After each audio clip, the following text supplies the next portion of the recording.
This is Kevin Conroy, the voice of Batman. This is Lauren Lester, the voice of Robin and Nightwing. And you're listening to the DCAU Review. Hosted by Cal and Liam. Streaming at DCAUreview.com. And on your favorite podcast app.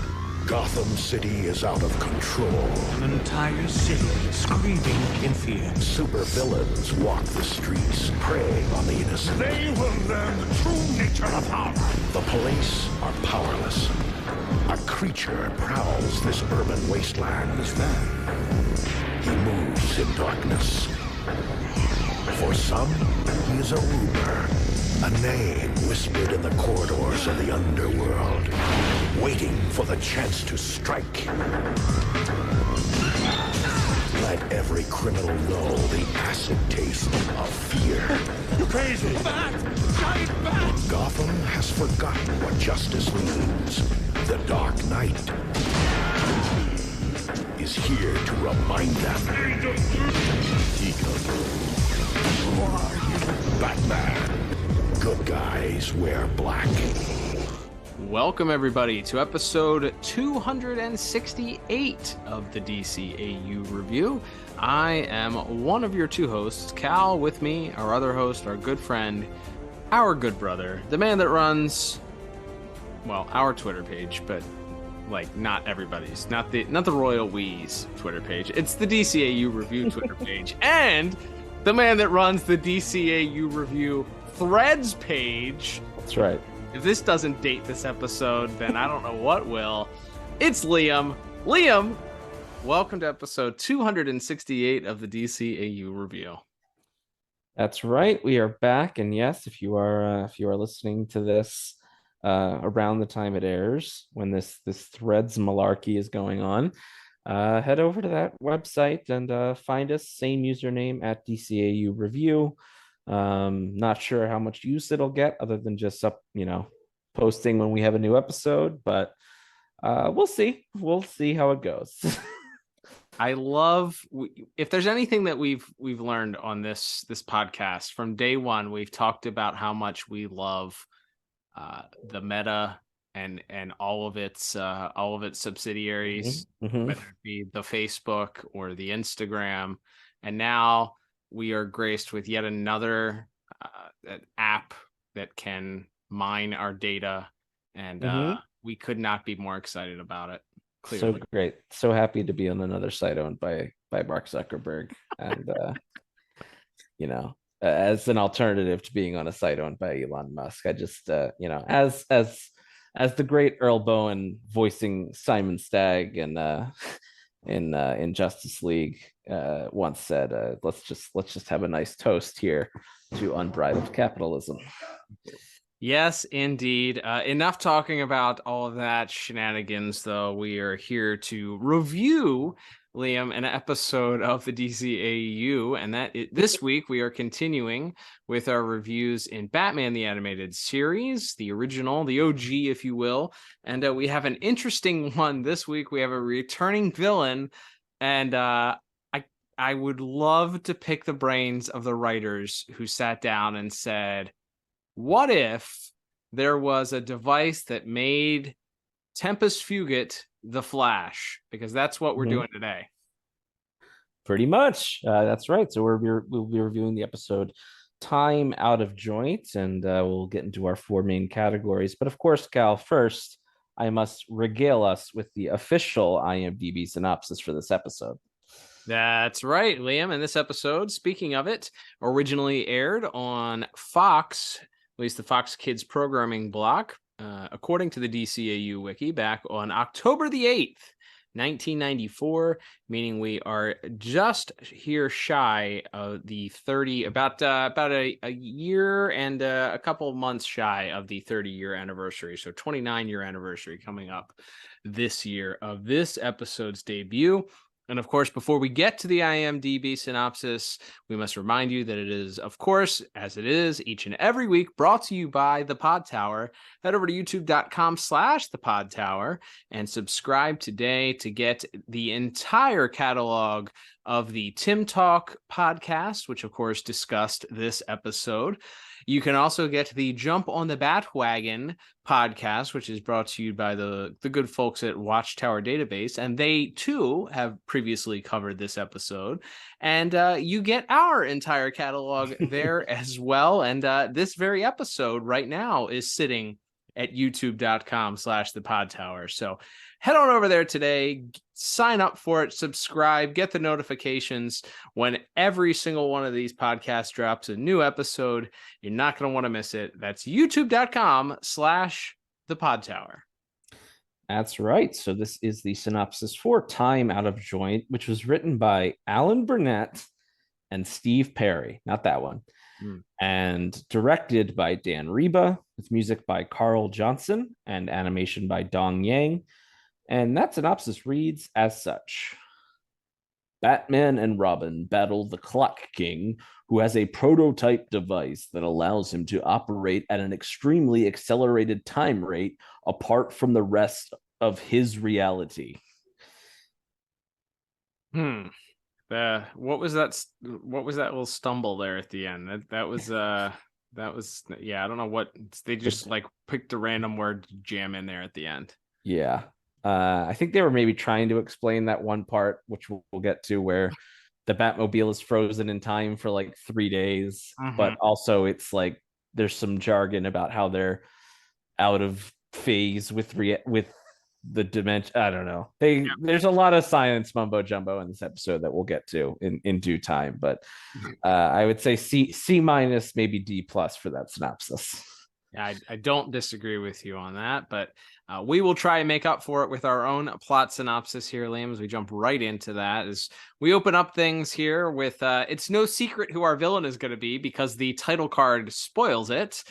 we see the Clock King front and center, well, maybe a little to the left in our Time Out of Joint title card, but we open up the episode with a pair of silhouettes bickering back and forth at a auction. We, of course, seasoned viewers would know by the voices who these bickering biddies are. They are, of course, Bruce and Dick, talking about the sheer expense and boredom that Dick is experiencing being at this auction that they're attending.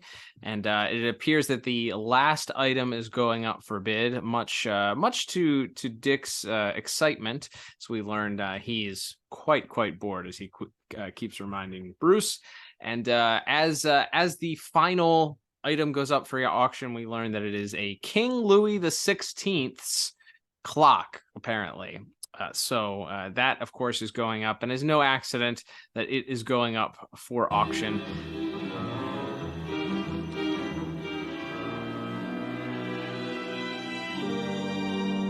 Sold, ladies and gentlemen, to Miss Veronica Vreeland for $200,000. Bored. We've only been here 10 minutes. 10 minutes for you, 10 hours for me. I know it's for a good cause, but... And now, ladies and gentlemen, this magnificent timepiece from the reign of Louis XVI. Who'll start the bidding at $400,000? You gotta be kidding. I wouldn't use that for a doorstop.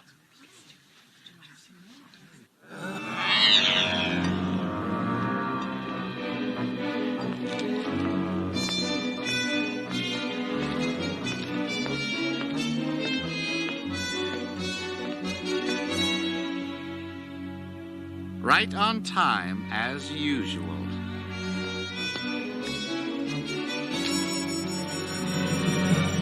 I love that the beginning of this episode, sidebar here, this is set up just like a Batman 66 opening.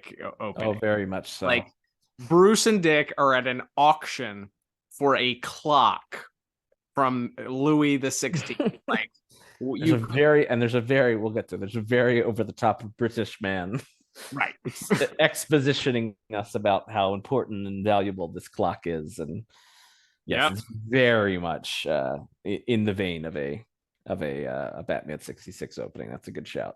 Yep, and of course it works out the same way, just as you might imagine it would in Batman 66, as the bids continue to climb. The final bid is placed, or seemingly about to be placed, and it's going, and just as the auctioneer says gone, well, so is the clock. As Tempus Fugit, who was lurking about, that we saw him, he showed up, and then he quickly disappeared. Dick even thought that he spotted him at one point, and but as the clock disappears, Bruce and Dick realize that Dick's hunch was indeed correct, that the Clock King is back and about. So we flash to GCPD, where Commissioner Gordon, Batman, and Robin are reviewing a tape of the auction. Liam, there just happened to be a surveillance tape of the auction. Thank goodness. Naturally. I guess for security purposes, if you're auctioning off a clock that's going for over $500,000, I guess security would be necessary. Or sure, but just happened to be there, and they slow it down. They slow this videotape down. Liam, another thing, videotapes are a thing of the past. So some of our listeners may not know this, but it wasn't like a DVD or a streamed show where you could pause it down to the millisecond of getting the spot that you wanted to. Freezing getting a freeze frame on the right spot on a VCR was a thing of skill. You had to be able to press the pause button and account for like maybe a 2 to 3 second delay, depending on the machine that you're using. Commissioner Gordon was an ace at this because he freezed it at exactly the right spot where they could see this mysterious hand swiping the clock at the last second before disappearing. I have 650. Going, gone. Blimey. Back up.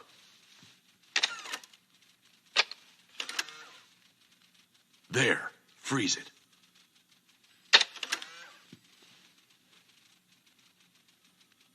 That must be the hand everyone talks about.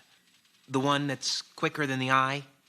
So we don't have another invisible man running loose. Then who could it be? I think it's Temple Fugit, the Clock King. What makes you think that? Let's just call it a hunch. Better warn Mayor Hill, Jim. I doubt that time has healed Fugit's wound.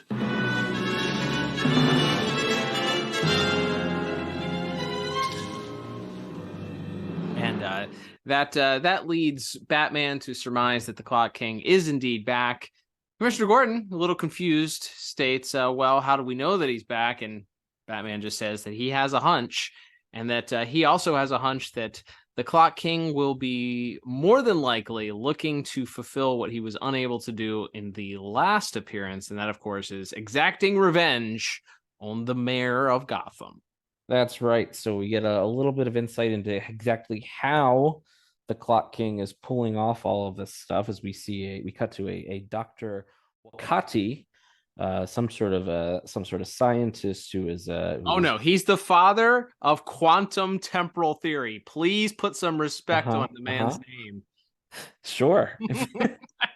That's true. That is how Batman refers to him later, but he's testing this interesting device, looks like some sort of projector. He has a couple different things. He has a ball sort of suspended in midair, seemingly, and then also a potted plant. And as we watch, the potted plant grows out of the pot, completely blooms, and then wilts and dies all in a matter of seconds. And the ball doesn't move, as he explains to this Dr. Wakati explains to his faithful assistant and helper, who we come to find out is none other than the Clock King himself.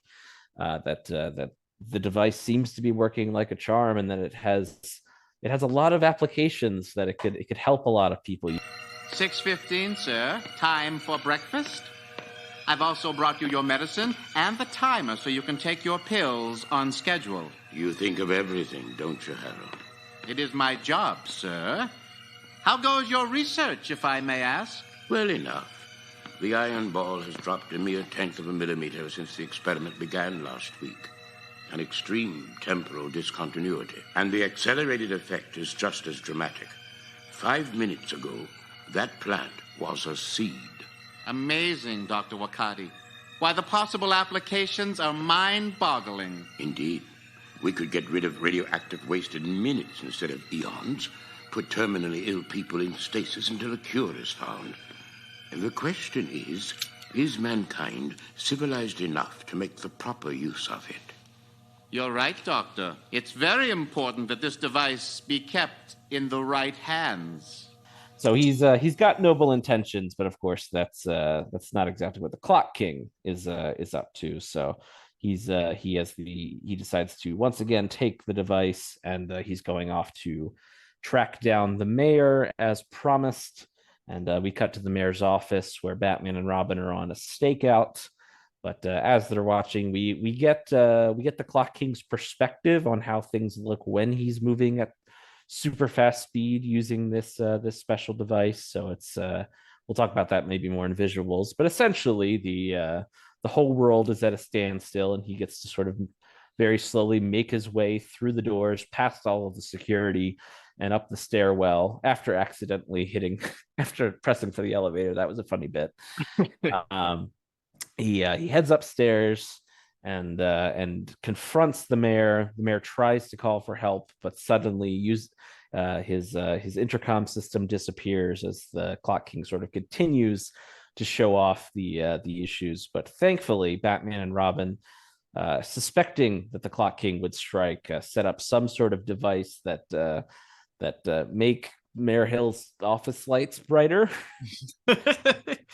A lot of interesting scientific devices on display in this episode, which sort of temporarily distracts the Clock King as Batman and Robin come in to save Mayor Hill. Clock King turns on his device and begins to try to make his escape. But as he does, he's not really watching where he's going, and he trips over a woman who had been falling down the stairs on his way up to the mayor's office. And as he falls down and she lands on top of him, his device is broken. So he has to book it without the use of his special powers now. But oh wait, he just has another one. And so after a brief struggle where he gets away from from a security guard, and there's some cops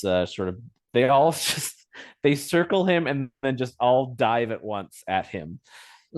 He finally gets his new device working, and decides to escape. But before he does, he looks over and he sees the Batmobile parked nearby, and gets sort of a mischievous look on his face. And then as time resumes to normal speed, we see him speeding away in the one of the unlocked police cars.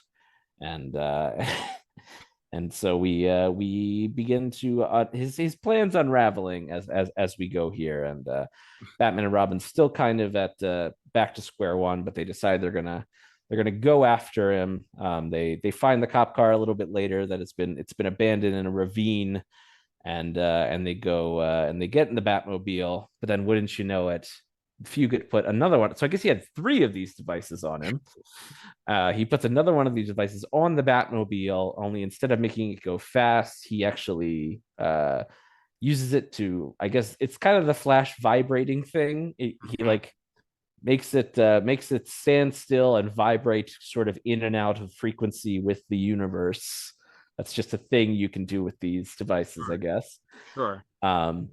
And so Batman and Robin are sort of sitting ducks in the Batmobile, seemingly, time going by ultra fast as they're sort of stuck in this little time bubble. And Batman notes that while they are shifting in and out of the third dimension here, if something was to collide with the Batmobile while it was shifting into the dimension, that it could cause a catastrophic nuclear explosion because of how fast they're vibrating in the Batmobile.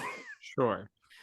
So and I guess meanwhile, before the Batmobile trap gets sprung, we cut back to Dr. Wakati's house where the Clock King has returned, having been briefly foiled. And as he comes down into his room, he sees that the doctor has gone looking for him, and he sort of reveals himself at that point and tells the old man that he's snooped in his business one too many times. So the Clock King has turned on his would-be benefactor, and that sort of is how we get to our very silly third act.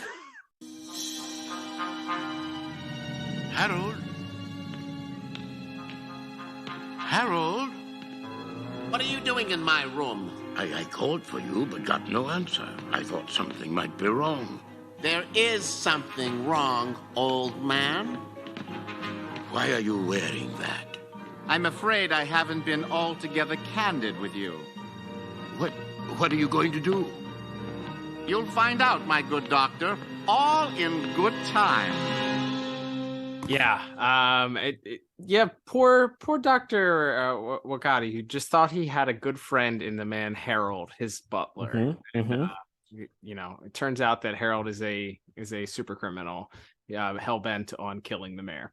So, unfortunately, as we mentioned, Batman and Robin stuck in the Batmobile at this time. Batman using his brain and the scanner on the Batmobile, which he's able to locate the attached device, does the old Batman Returns trick and shoots a hole through the bottom of the Batmobile. This time it's a direct hit, though, as opposed to having to reach down and grab it. Smashes the device, which causes them to slow down. But in the meantime, and the Batmobile crashes into a light pole, and Robin calculates that they've lost about 48 hours due to the fact that time was moving rapidly around them. So they're off on the bat cycles to visit the doctor, who Batman discovered likely was on the other end of where the Clock King dumped the police car. There was one train that went past there at that time, and it went out to the doctor's estate. So he and Robin speed out there. They discover that Dr. Wakati has been unfortunately placed in suspended animation at the time that the Clock King attacked him. But thankfully, the Clock King was nice enough to share some information with Dr. Wakati, saying that finally Mayor Hill will have his day in court, and Batman realizes that they are dedicating the new courthouse that day. But unfortunately, it's just 2 minutes away, and they are not only 30 minutes away, but they are in a dead zone. He was the one person in the world I trusted. Is it any wonder I prefer being a recluse? What else did he say, Dr. Wakati? He was babbling, said something about the mayor, about how he was finally going to get his day in court. Day in court? The new courthouse? The mayor is dedicating it today at 10 o'clock. That's 2 minutes from now. We'd better call the cops and... You can't. I have no phones. Your phone won't work, Batman. This area is a dead zone. I chose it so my experiments would be free of electromagnetic interference. It'll take at least a half hour for us to make it back on the bikes. You have 30 seconds to show us how to use these. I love 30 years ago, Batman was like the first one to experience what it's like when you don't have a cell phone. No bars. Yep, zero bars on the Bat cell phone. No actual cell phone in this man's house, and or telephone, no landline, and no bars, no signal. So Batman has no way of getting in touch with the police to warn them, but he has an idea. Thankfully, he grabs two of the devices that Dr. Wakati created and tells them he's got exactly 30 seconds to tell them how they work.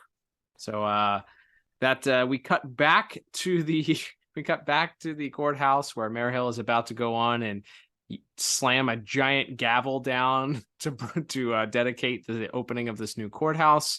And Temple Fugit, the Clock King, is there, freezing time, placing a explosive underneath the podium so that when the gavel slams down, the bomb will go off, triggering it, killing not only Mayor Hill, but everyone in attendance there, destroying the courthouse as well, getting sweet, sweet revenge. But the Clock King, unfortunately, he as most villains are, his hubris gets in the way as he decides to keep time slowed down in and around him, wanting to savor the moment as the bomb goes off. And just as the gavel is coming down, Batman and Robin show up, and Batman jumps up on the stage, but unfortunately, he's a hair too late as the gavel comes down.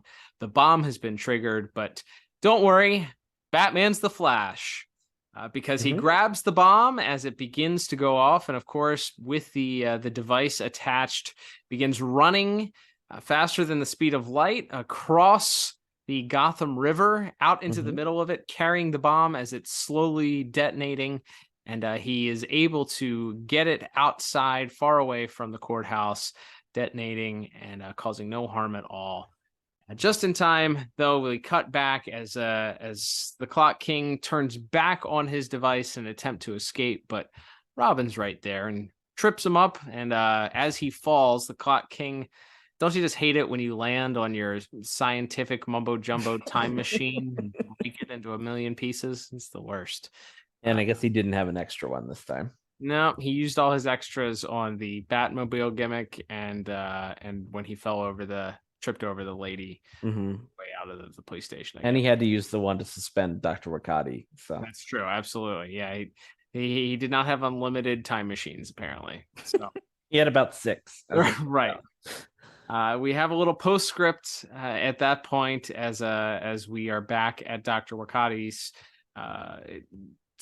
estate, and we learn that he's putting the hold on this technology that time, unfortunately, is not on the side of humans, as he realizes that they're not quite ready for this device to be in their hands. So he suspends and refuses to tell anybody about it. So the only people who know about it are Batman, Robin, the Clock King, and this doctor. What could possibly go wrong? That's I guess that wraps us up as we get a funny little quip there as Robin mentions that it's a shame that he won't be sharing that technology with the world because where he's going, the Clock King would likely covet something that will help the days go by quicker, as we see him loaded in the back of a paddy wagon and sent off to prison. And that ends the episode. Yep, all's well that ends well. I guess. Don't worry. This crazy sci-fi time machine thing never comes back again. So nope. Don't have to worry about it. So as we do, we can we've already kind of been sharing our thoughts, but this episode is dumb. Yes. This episode is nice really dumb. It's dumb just as like the amount of like Deus Ex Machina that you have to accept here of a device that you can wear on your hip that can make you run at the speed of light. And also apparently you can put it on your hip and then drive a motorcycle at the speed of light. Or you can attach it to a vehicle and make it go slow or fast or whatever. Or a bomb. Yep. It's just there's a lot of you can just do whatever because it's basically magic in this episode. And whatever you need it to in whatever moment for whatever plot point of the story is needed. Yeah, I think that's why it's like it doesn't even feel like it follows the same rule of like a time machine or like something similar that does like this, like a super speed suit or something. Like it just doesn't feel like it follows any particular rules. It just so I think that's part of the reason I didn't really like it. I didn't like the other part. We've talked about this before. I think it was when we reviewed the last Ra's al Ghul one where they go to Egypt and fight the zombie. Where it's like, I know later on there's aliens and time travel and all this stuff, but it doesn't work in this original BTAS run for me when we get like really sci-fi or fantasy with the plot.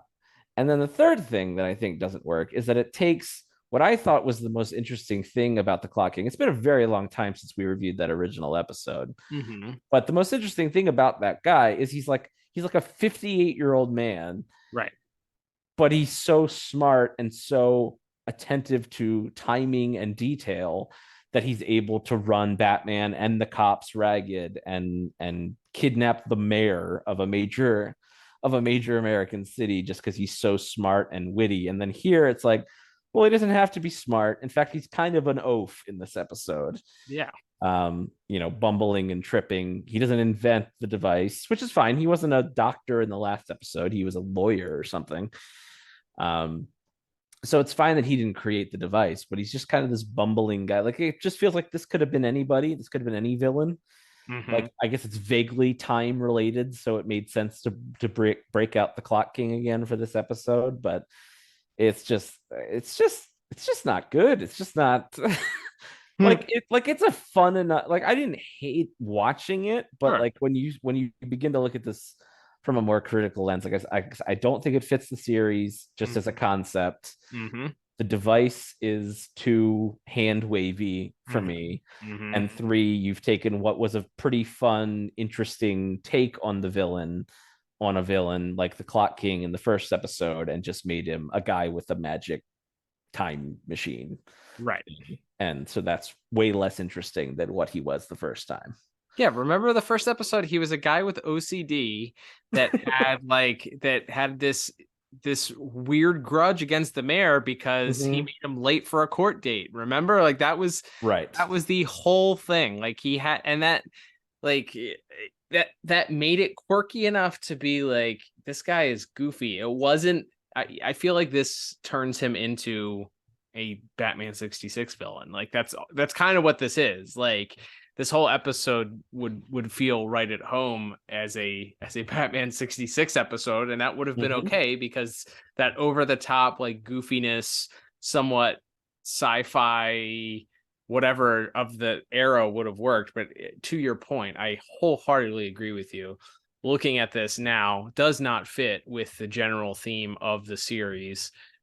It's interesting because I actually remember really loving this episode as kids. Like kind of cool. Like Batman has this device, and him and Robin are on the bat cycles, and they're going a bajillion miles an hour. You get the like frozen in time thing, and like there are bits of it that were fun as a kid, and then maybe that's what Alan Burdett and Mr. Perry kind of sat out to do here. Like, we're just going to make a fun, goofy episode that somewhat homages Batman 66 while also giving kids a fun, memorable thing. Right. Which is okay. From time to time, this show was okay to step away from, like, it's never too late, and the mob bosses and crime families of a lot of those other episodes. But it does feel like such a big departure from this when you go completely into science fiction, especially because there's no shoehorning it into like the technology of the time. They don't even attempt to explain how the Doctor came up with this device. It's just like, he created it. He's the expert. He created a device that slows down and speeds up time. And it just so happens that the Clock King is disguised as his butler and steals the technology, has access to it because of that. So, and then we'll see what happens. Then now he can use it to carry out his revenge on Mayor Hill.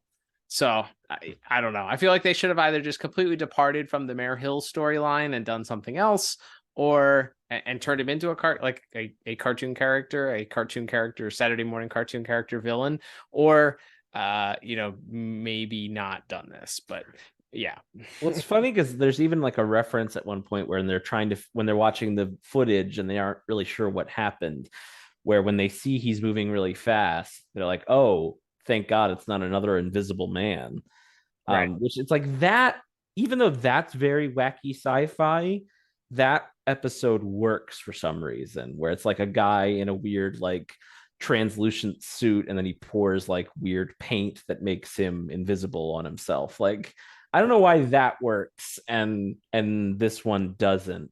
Maybe because they try a little harder to like explain how it works and how it's like reflecting light and the environment around it. It's more like a mirror than it is like just turning someone invisible. But for some reason I think that one works, but this, maybe because it's less explained within the universe, it's just, here's the device, this guy built it because he's really smart, and that's all you're getting.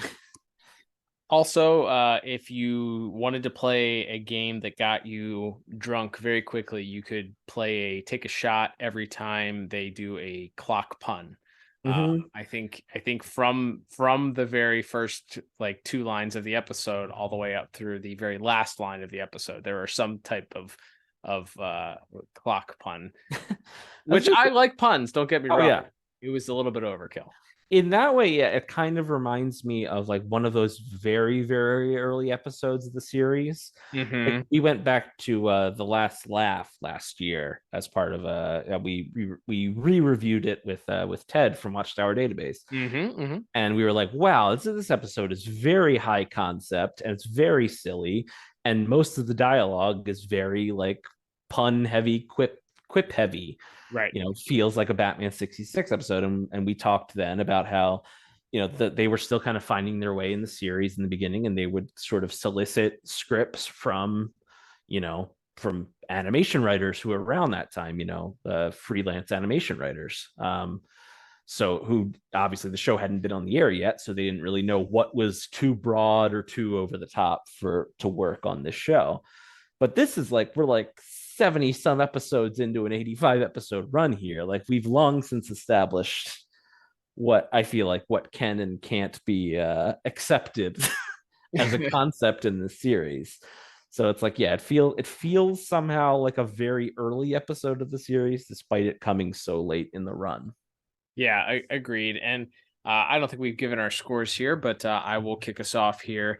I went with a 4 out of 10 for this episode. I didn't feel like I was back and forth between a 4 and a 5, because there are parts that I like, that I remember having nostalgic feelings for as a kid, but I could not let my nostalgia overrule like my general integrity as a broadcast journalist, and say no, this isn't a great one. So I settled on a 4 out of 10 for this.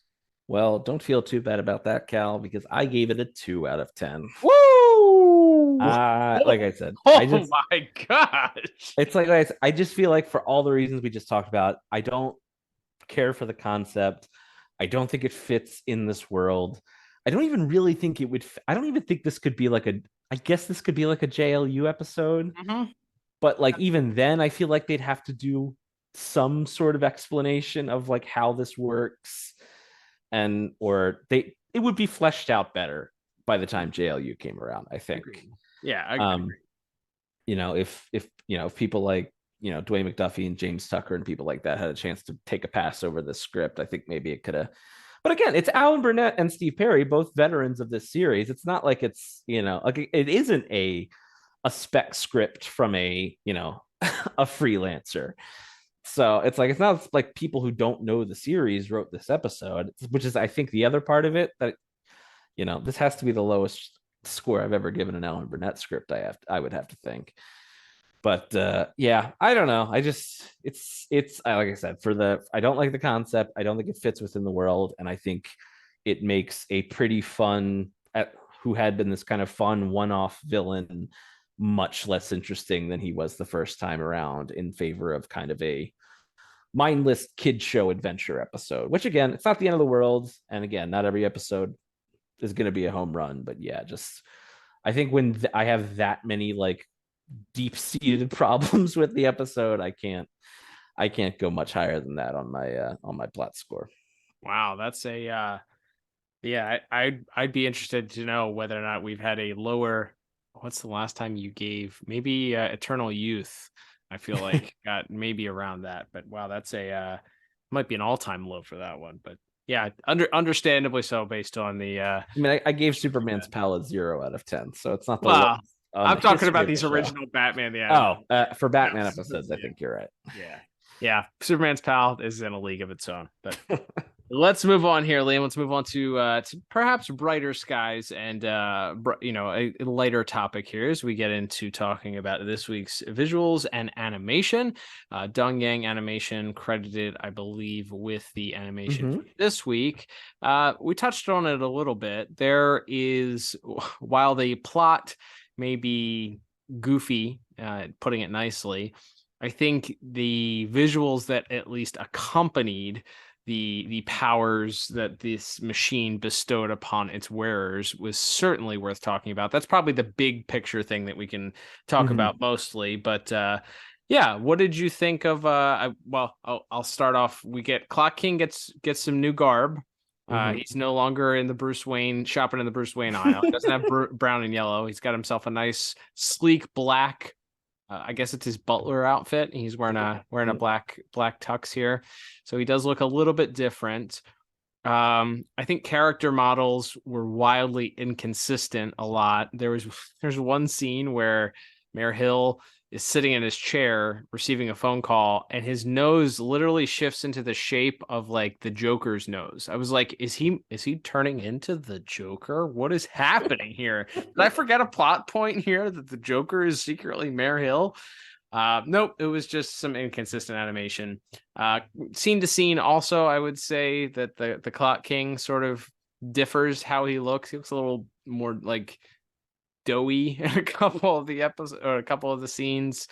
A little bit inconsistent there, but overall, I think there's plenty to talk about as far as the rest of the episode is concerned. Non-character model. What did you have as far as notes for visuals for this week?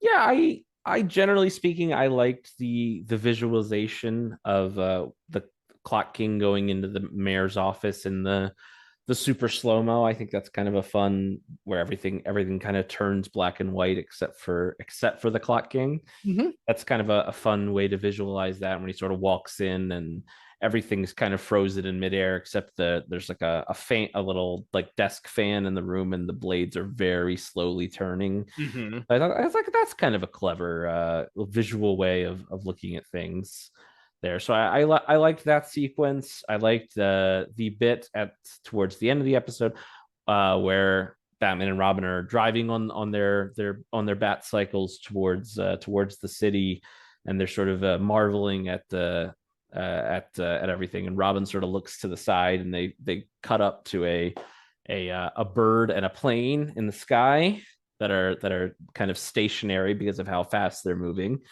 And if we did not mention this in plot, we get a Superman reference here with Robin declaring that they're going faster than a speeding bullet, and which is a fun little homage. Although, what does that mean in this universe if Superman's real? Never mind. But don't think too hard. Just enjoy it. Yes.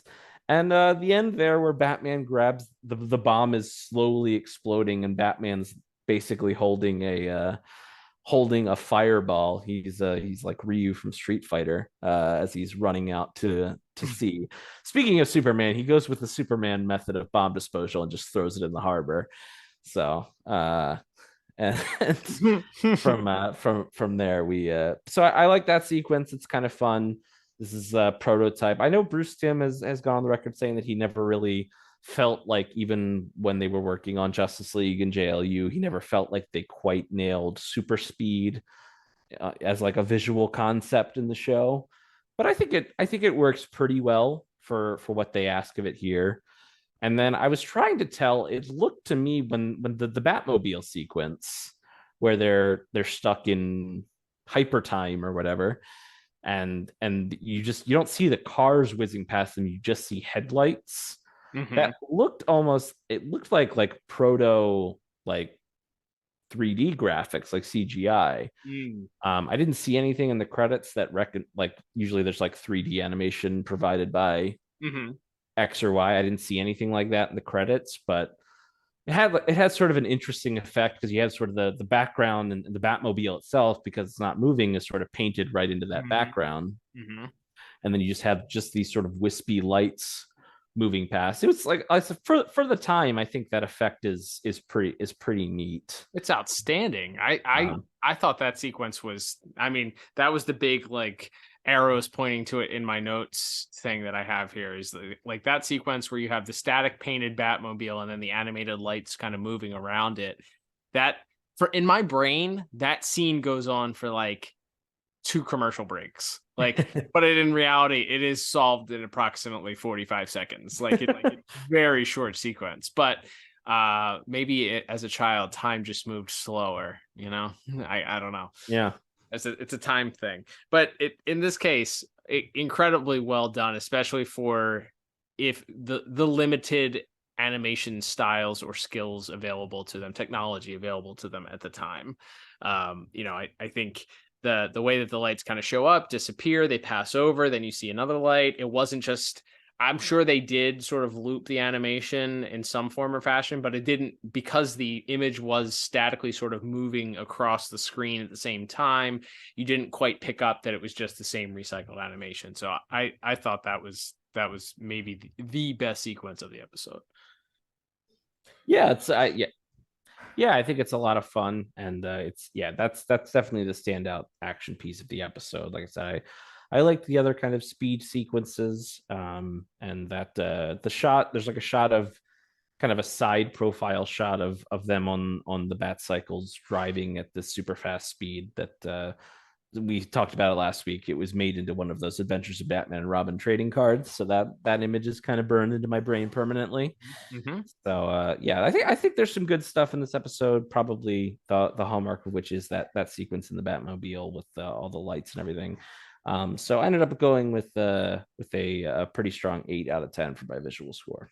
Yeah, I went with the same exact score. I love all the time frozen sequences. I love the way that they chose to visualize. It kind of reminded me of the scene in, is it the Justice League episode where the Flash gets stuck in time in the Dr. Destiny episode, I think. Correct. And the color sort of drains out of everything as time slows down. I don't know if that was a direct homage or just a coincidence, but same thing happened there, where the Flash, usually you just see him kind of whiz past.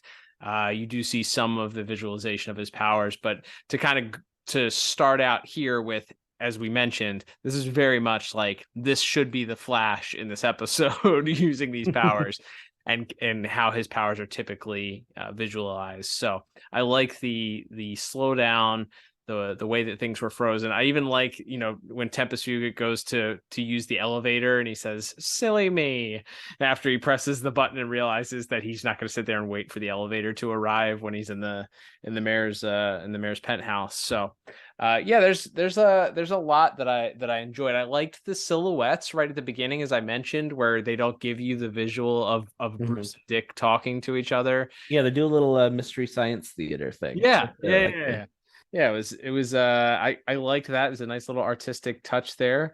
I think that the bat cycle scene is also kind of just in my head is just one of the coolest things, because it's Batman and Robin and they're wearing the helmets and they're going a bajillion miles an hour, and you just see the speed trail going behind them. But yeah, overall, high scores from both of us on this, on a very visually fun episode, despite the plot maybe not being quite redeemable. All right, Liam, let's move on to our next category, which is going to be music. And correct me if I'm wrong, but I saw Shirley Walker was supervisor for this, but I don't think she was responsible for the actual music. Is that correct? Correct. We have Carl Johnson on the call this week, which is not a name. I know Harvey Cohen, I know Lolita Ritmanis, and all of our regulars, but Mr. Johnson's not a name that I feel like we see too often, even back in these BTOS days. So but that being said, I like, we get like a Clock King theme that kind of permeates the whole episode, that I think works pretty well for it. And mixed in with the Batman theme and everything there, I think it kind of gives a good sort of repeated film for the episode. It kind of loops, but maybe that works because we're trapped in time for the episode. Oh, that's a very good point. Yeah, I see. Mr. Johnson's credits look like there are a lot of direct-to-video Disney stuff for the most part, but him taking, I believe that's the same theme that they used in the original Clock King episode. Also, it's that is it a 3/4 time? What is that? It's kind of like a waltz. You get the and then it repeats just over and over again, and then you kind of get the strings and the horns come in. And there was an alternate theme that I really liked outside of the Clock King's theme, and that's when you do have the time freeze. So things kind of slow down, and you get, I think it's maybe some keys or like a xylophone almost. You just kind of get some. So it's very whimsical sounding, but also it's kind of ominous at the same time because it's played in such a minor key. but that punctuates both the initial time and that in the auction scene, and kind of gives it that eerie, mad scientist. What is the Clock King up to? And then it's played as he's sort of walking in through to the mayor's penthouse, and then again at the end as the gavel is coming down, of course, breaking in with Batman and Robin showing up. But I don't recall really hearing much of the Batman theme for the episode. There wasn't much time or place for Batman to use it, because there's no real fight scene here. We have Batman saving the mayor from a bomb, but I think they did learn from the first episode that because the Clock King could not be a physical threat to Batman, the fisticuffs have to be limited. Otherwise, it makes Batman look extremely inept to be outwitted by this 60-something-year-old man. But overall, I thought the music was really strong. It's instantly memorable. It has the beat that kind of feels like a clock ticking, or like almost like a grandfather clock type swing back and forth. I really, really enjoyed it. It brought me back. It's like, okay, yeah, this is the time out of joint. This is the Clock King. Instantly recognizable theme for him. I feel like it adds to both the scenes with that theme as well as the scenes with the time being frozen.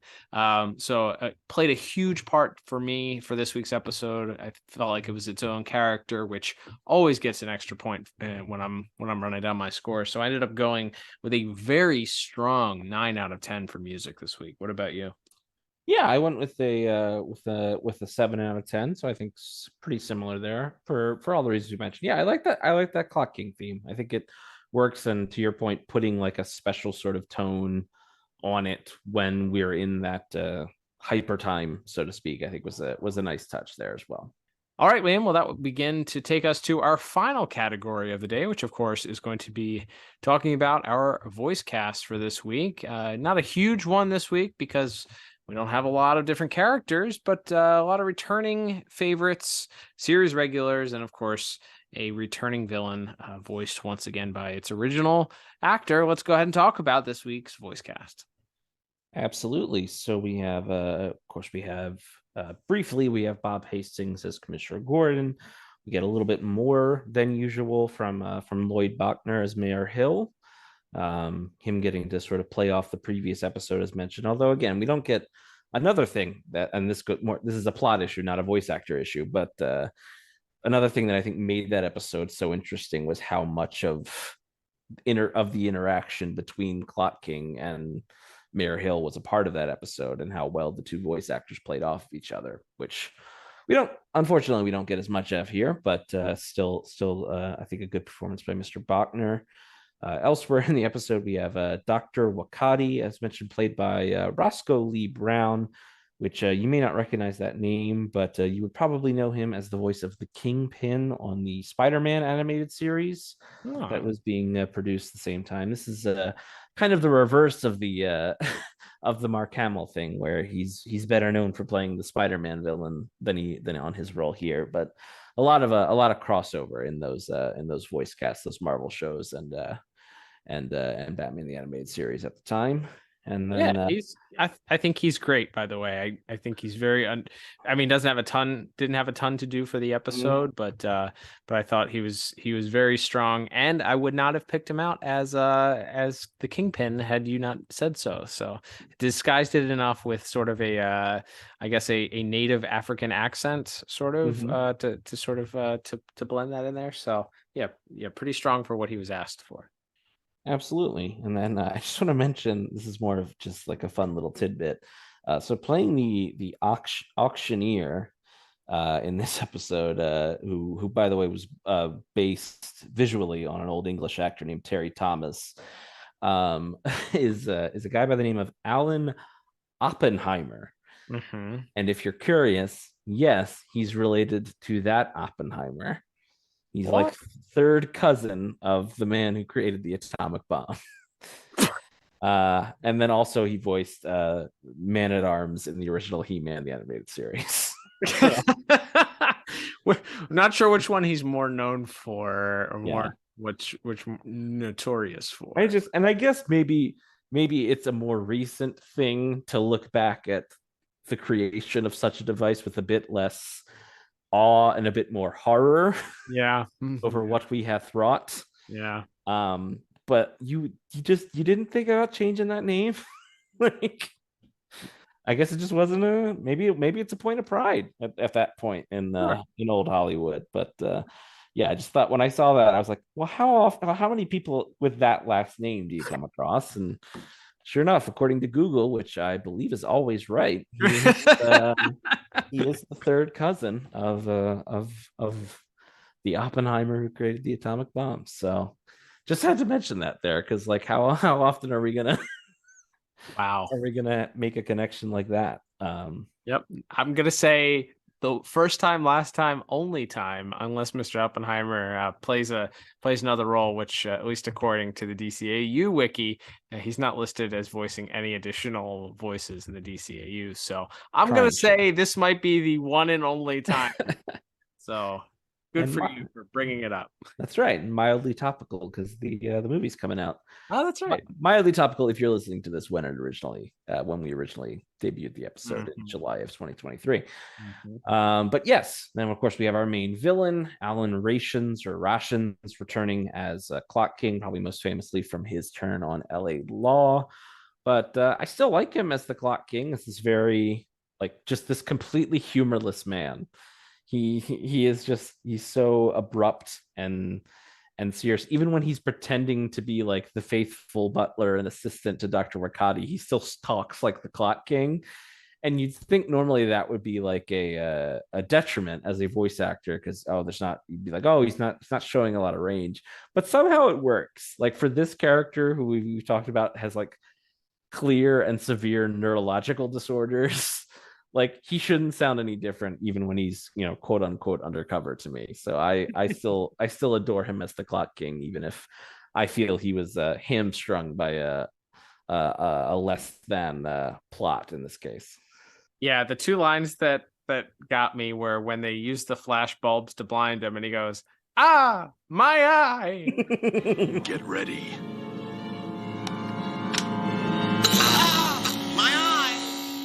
And then later on, as he's escaping from the mayor's penthouse and stumbles across Batman's vehicle and goes, "The Batmobile."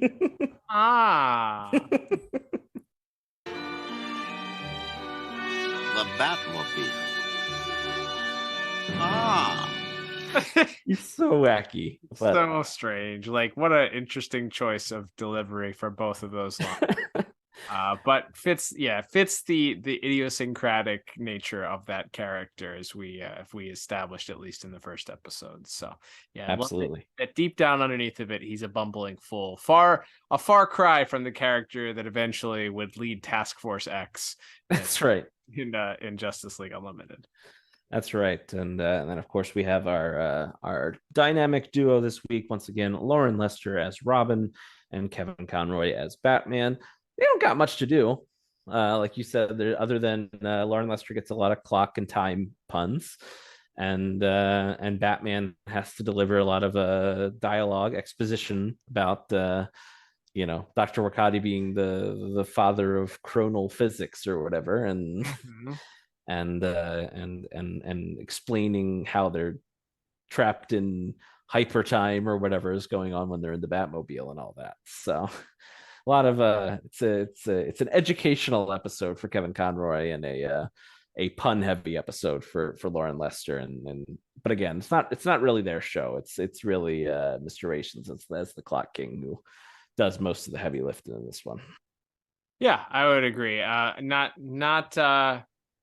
unfortunately for Mr. Lester, I don't feel like he was given a lot of great material to work with. It's a lot of bad time puns. And not a ton for the late Mr. Conroy to do in the episode. So basing that off of everybody else's performance, I would say I gave it a 6 out of 10. There wasn't anything that I felt really blew me away. I did laugh at the Clock King's goofy lines, but I didn't think there was one. I remember in the first episode in that the Clock King, that sort of diatribe he gives at the end where he kind of reveals to the mayor why he's out for revenge, how passionately insane he sounds. Yes. Like declaring his anger at him for making him late for this court case. So yeah, I don't think we had equal moments here for this episode. So for all that, I ended up giving it a 6 out of 10.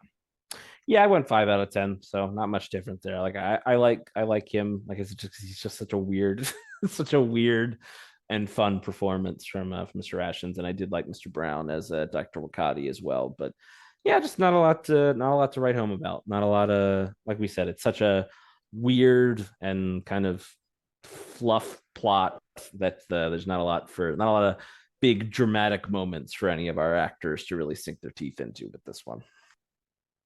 Agreed. All right, Liam. Well, that will begin to wrap things up here. So let's tally up those final scores. Adding everything up from our 4 categories, I end up with a 27 out of 40. What about you? We were only 1 or 2 apart, I think, in each category, but it ended up with me being at a final score of 22 out of 40. So I don't here. How is that possible? I don't know. Yeah, I guess the two, there was a 2 difference in plot. We had a 2 difference in music, and we had a 1 difference in voice acting. So that checks 5, yeah. That would be 5 in my little head math there. So I guess it makes sense. All right. Question of the day here. Returning character comes back later on in Justice League Unlimited, is sort of the bow on the end of that first Clock King episode, question mark. Mm-hmm. Where do you land, Liam? Is this a must watch? No. I think you can skip this one. Skip it. Yeah, I think because when he comes back in JLU, he's the timing guy. He's plotted out the heist down to the second. It doesn't involve any sci-fi time devices. So I think we can kind of skip this one. It's not really referenced again. These devices don't come back. There's not really a reason.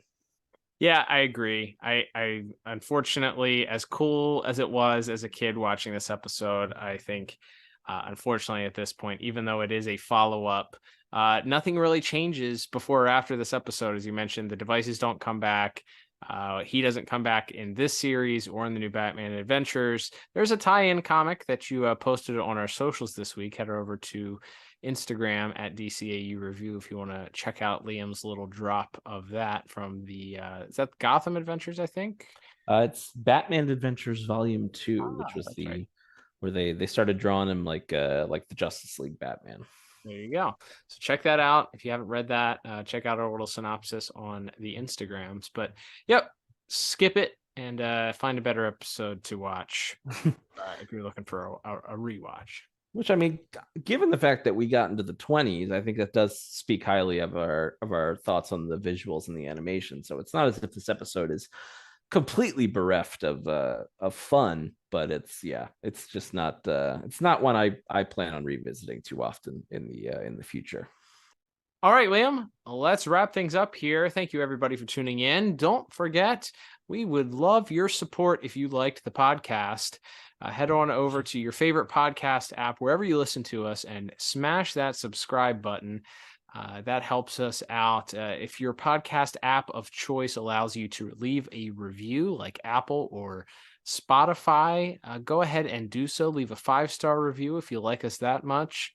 And then if it allows you to leave a little blurb, a little paragraph about what you like, please feel free to do so. Even if you've left one before, I've heard that Apple allows you to leave multiple reviews. So if you're feeling kind and generous and want to take a couple of minutes to support us, that is a fun, easy, free way of doing so. And Liam and I always get a kick out of reading those reviews when they do pop up. So thank you to those that have taken the time and will continue to take the time to do so. If you also want to support the podcast monetarily, there's a couple of ways to do that. There are links in the show notes, one to our store and one to the donation button. You can buy Liam and myself a coffee. Thank you to our subscribers also. There's an option to subscribe to the podcast. Thank you to those that every month give us some money and just for making this podcast. So thank you to our supporters for doing that.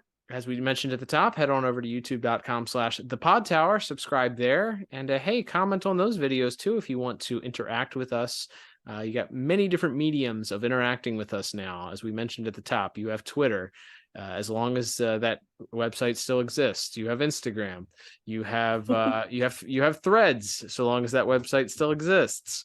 You got a lot of different ways to talk to us, to share your opinions, your thoughts, slide into the DMs, whatever mode of talking to us publicly is available on one of those sites. Do so.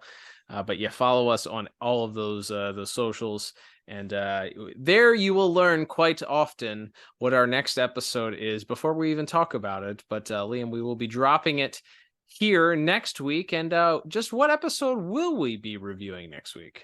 That's right, Cal. We got another fun one, and I have to imagine one of the last non-Robin featuring episodes we have remaining in our BTAS catalog here. That being the episode Catwalk, which not only sees the return of Selena Kyle, but also features Scarface and the Ventriloquist, I believe. So, a somewhat rare villain team up episode next week to talk about. So, and not one. I feel like we both had this one on tape, but also didn't watch it very often. So I have not seen this episode in many a year. So looking just forward. Remember a giant whale in this episode, from my recollection. So sounds about right. And I remember the puppet gets destroyed at the end. Yep, that's spoiler alert. That's a safe bet. Death, correct. Taxes, and some sort of disembodiment of the puppet man.